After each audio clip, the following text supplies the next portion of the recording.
India gate के सामने police जिस लड़की को उठा रही थी वो कोई अपराधी नहीं थी, वो कोई दंगाई नहीं थी, वो कोई राजनेता या एक्टिविस्ट नहीं थी। ये एक साधारण सी लड़की थी जिसने नाबालिग उम्र में बलात्कार झेला था,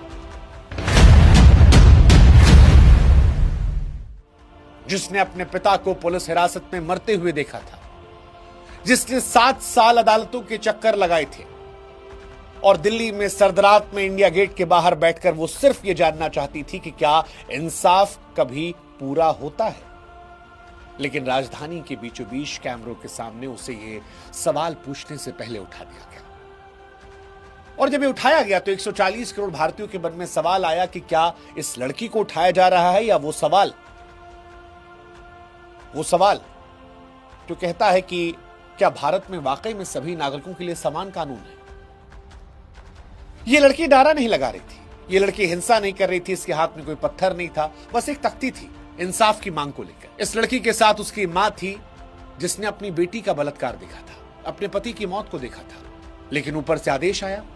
और जिस देश में बोलने की आजादी की बातें संसद से सड़क तक होती है, जिस दिल्ली में देश की राष्ट्रपति महिला है, जिस दिल्ली में मुख्यमंत्री महिला है, उसी देश में एक बलात्कार पीड़िता को राजधानी के खुले मैदान में खामोश करा दिया गया। और यह खामोशी ही उन्नाव केस की पूरी कहानी को अपने आप बयां कर देती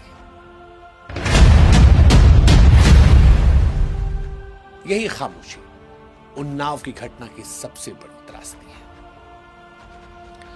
क्योंकि उन्नाव में जो कुछ अपराध हुआ था, अगर वो अपराध किसी मजदूर ने किया होता, किसी रिक्शे वाले ने किया होता, किसी खेत में काम करने वाले गुमनाम आदमी ने किया होता, तो शायद उन्नाव की कहानी यहां तक पहुंचती ही नहीं। शायद जिस दिन यह घटना हुई थी उसी दिन गिरफ्तारी हो जाती, उसी दिन शायद अपराधी को पकड़ के मीडिया के सामने लाकर वाहवाही बटोर दी जाती, शायद उसी दिन इस अपराधी के घर पर बुलडोजर चल जाता, शायद कहीं गाड़ी पलट जाती, या फिर शायद वो होता जो अतीक अशरफ के मामले में देश ने देखा।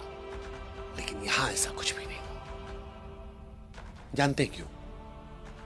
क्योंकि यहां अपराध नहीं देखा गया था, आरोपी का कद देखा गया था। आरोपी कोई गुमनाम आदमी नहीं था, आरोपी विधायक था, सत्ताधारी पार्टी का विधायक, सरकार का आदमी। इसलिए कानून ने इंतजार किया, पुलिस ने हिसाब लगाया और सिस्टम ने तय किया कि इंसाफ कब और कितनी देर से दिया जाए।